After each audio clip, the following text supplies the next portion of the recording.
and welcome to Your Property Empire. I'm Chris Gray.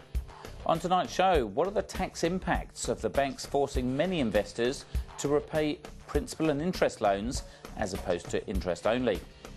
If the latest growth rates are not to be expected every year, what rates of growth should we consider more normal?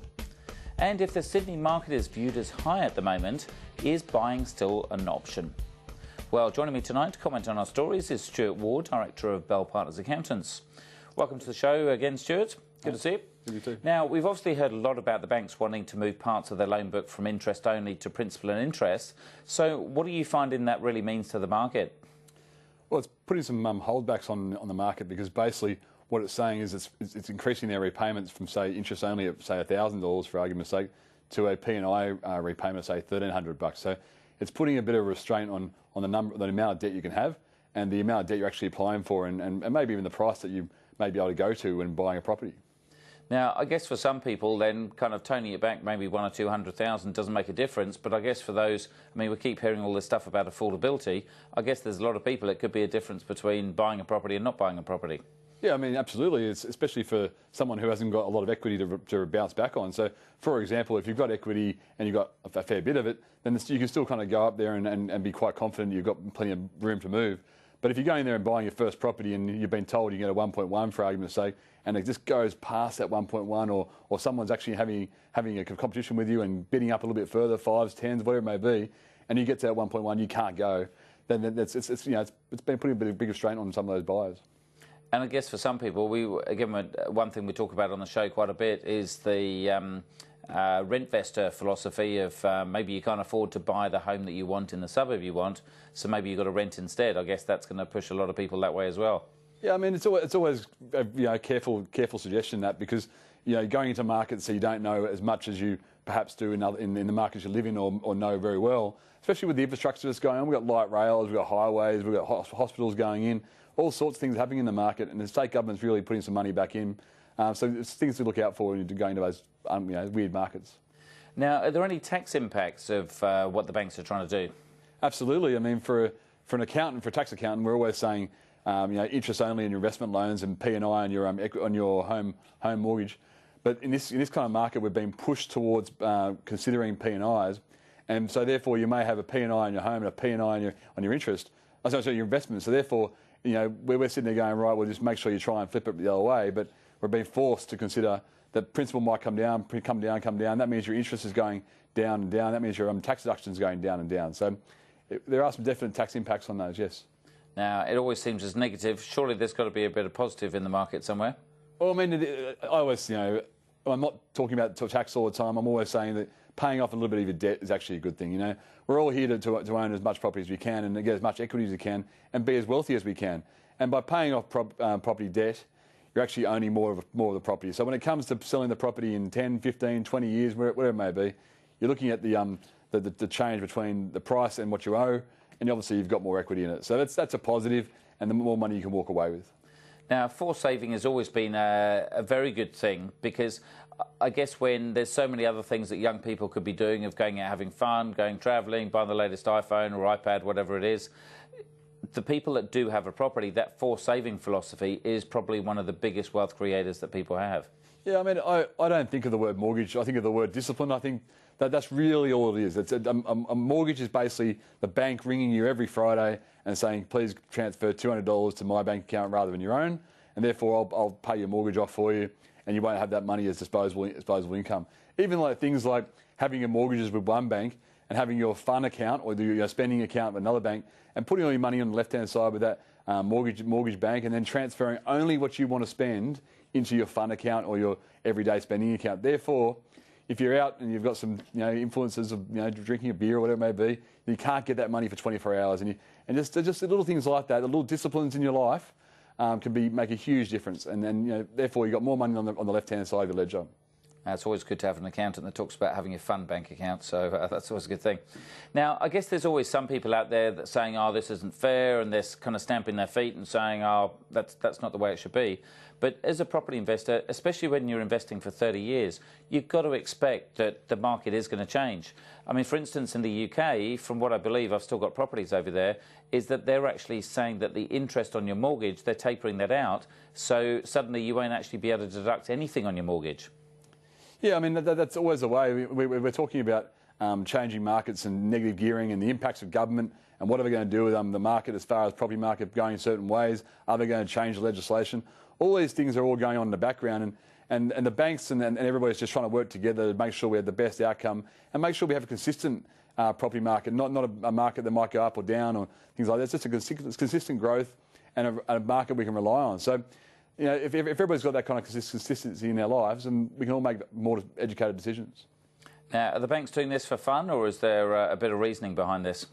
There's reasoning. The reasoning is that, you know, that they want to make sure that if there is a perceived kind of market that's quite a bit stronger than it should be, then we want to make sure that people are only exposed to a mortgage that they can always afford, not just now when rates are so low. So if rates go up and there's the same level of exposure, they want to make sure that you can pay it down now when interest rates are so low. So if interest rates are higher at a later period, or the market isn't as strong and therefore prices come back a little bit, then basically you're still within your LVRs and still within interest rates you can afford.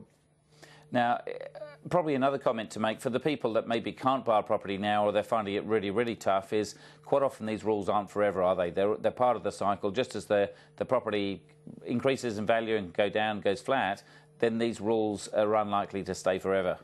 Yeah, I mean, just touch wood. Let's hope they're not. Well, just like the market, just like the rules have changed right now. Like, you know, the rules have changed from 6 months ago, a year ago. They've changed to where they are now, and they'll change back, and the market will change, and we just want to be able to take those changes and make the best out of them. And I mean, we are basically building a stronger position by building up equity, so you can actually be a buyer again faster.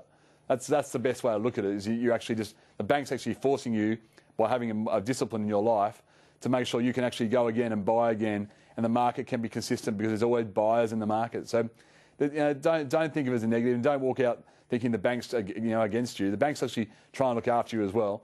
I always say, you know, mortgage insurance, if the bank won't give you the money without insurance, you probably shouldn't have the money. So just little things like that. The bank's trying to look after us. I mean, I'm not you know, giving banks a big blast tonight. They're doing us a little bit of a favour. So don't think of it as negative.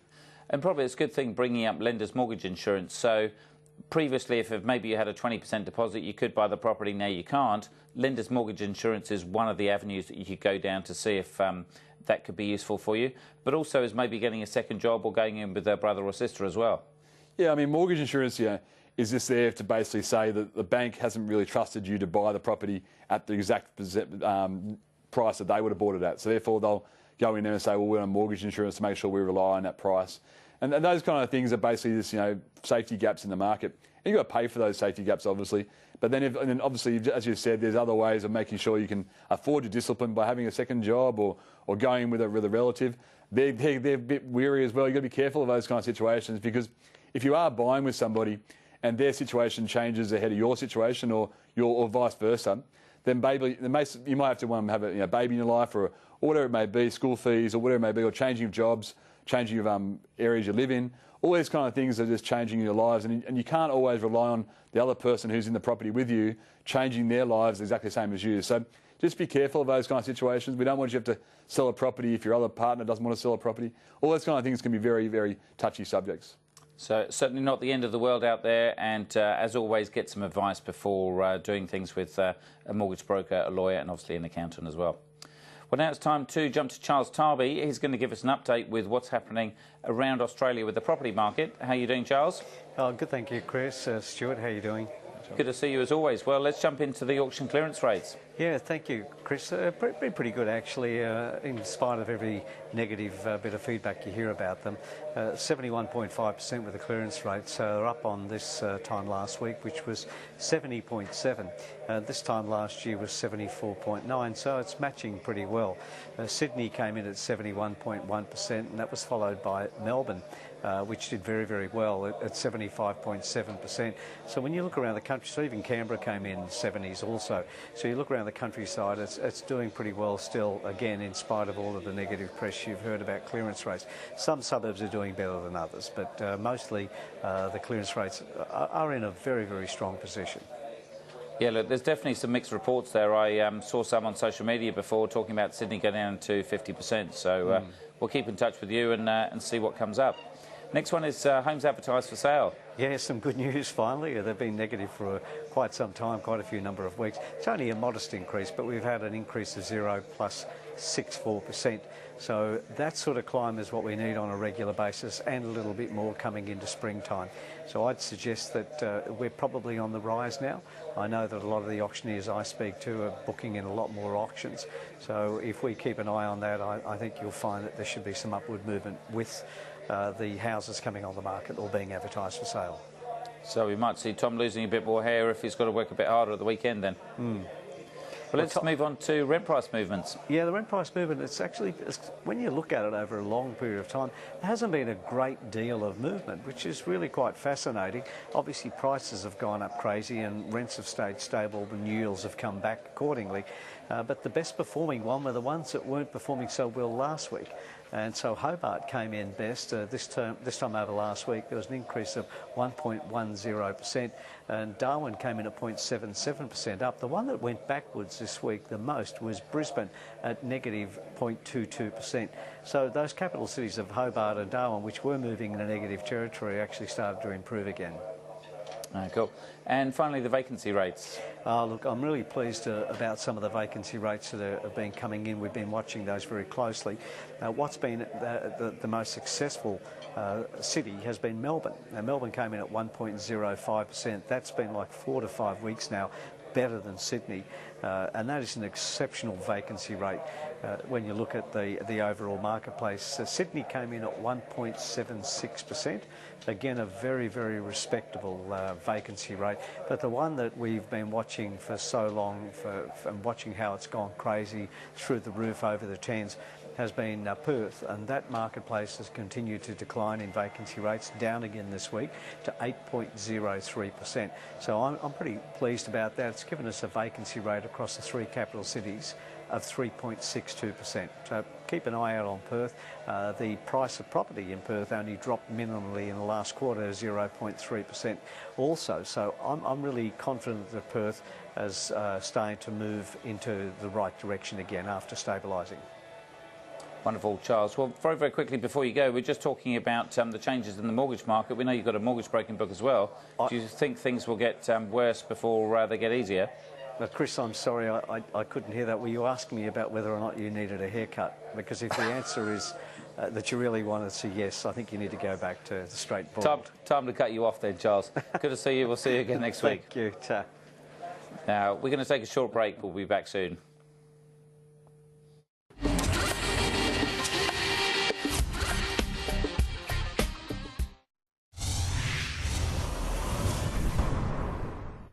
Welcome back to Your Property Empire. Well, joining me on the show tonight is Stuart Ward, Director of Bell Partners Accountants.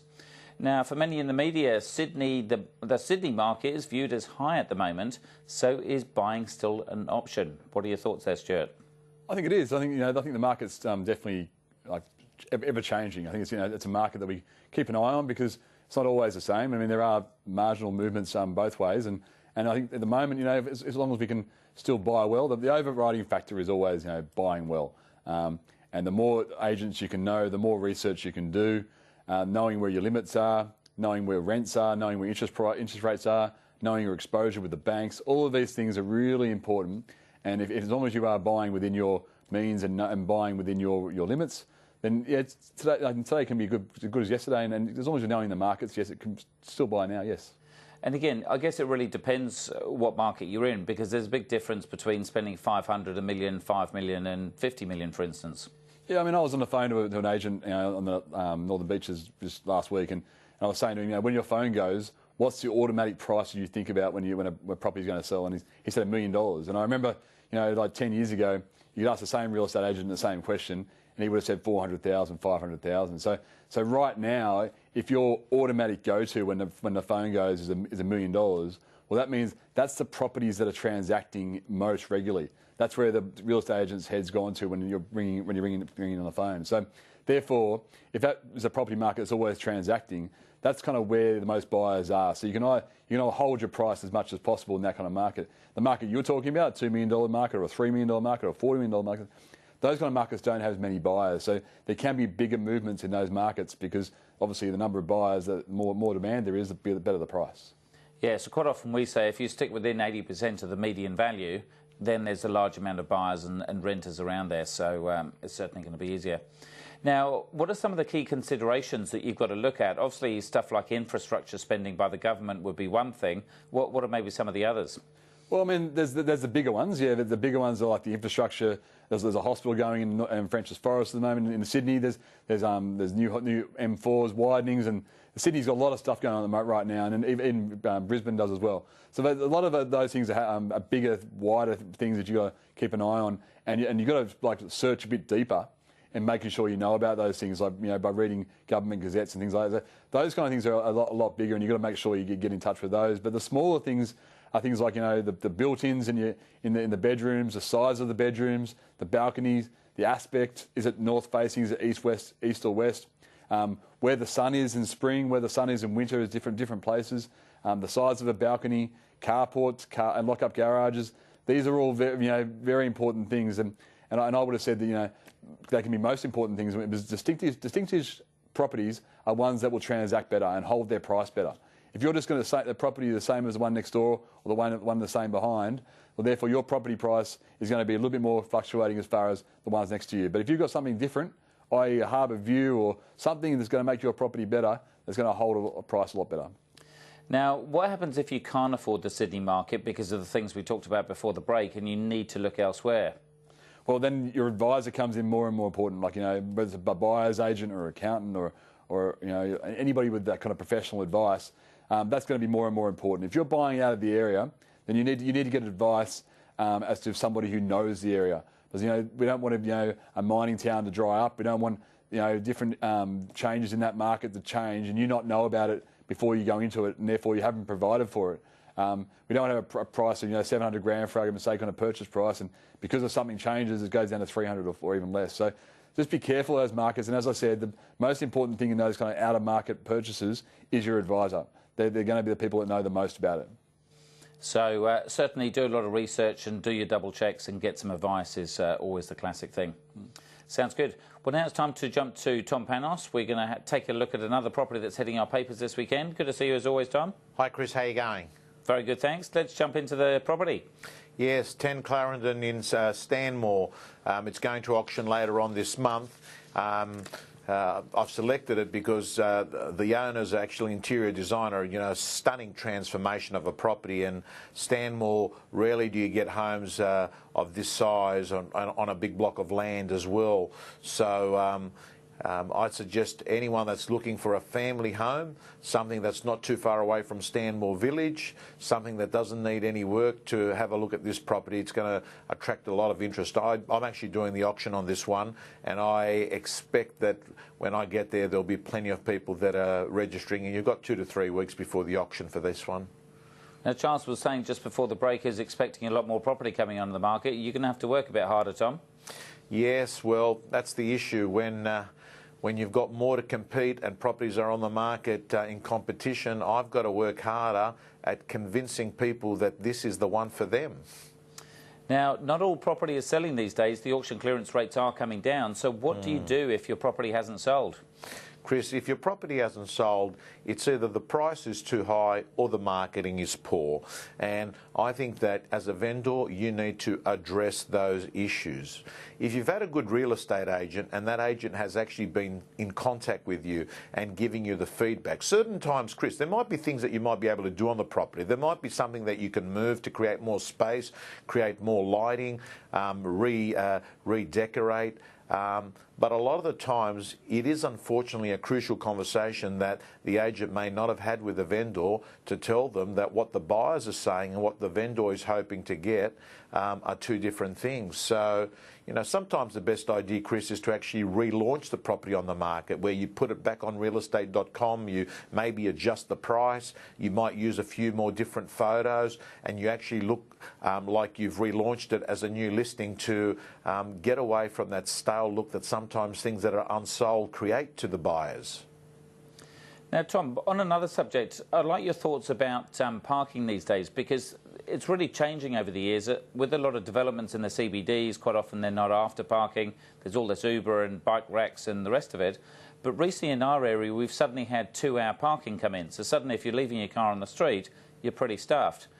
Does it really make a difference to all these days? And is it very area specific as to whether a property will sell if it's got parking versus if it hasn't?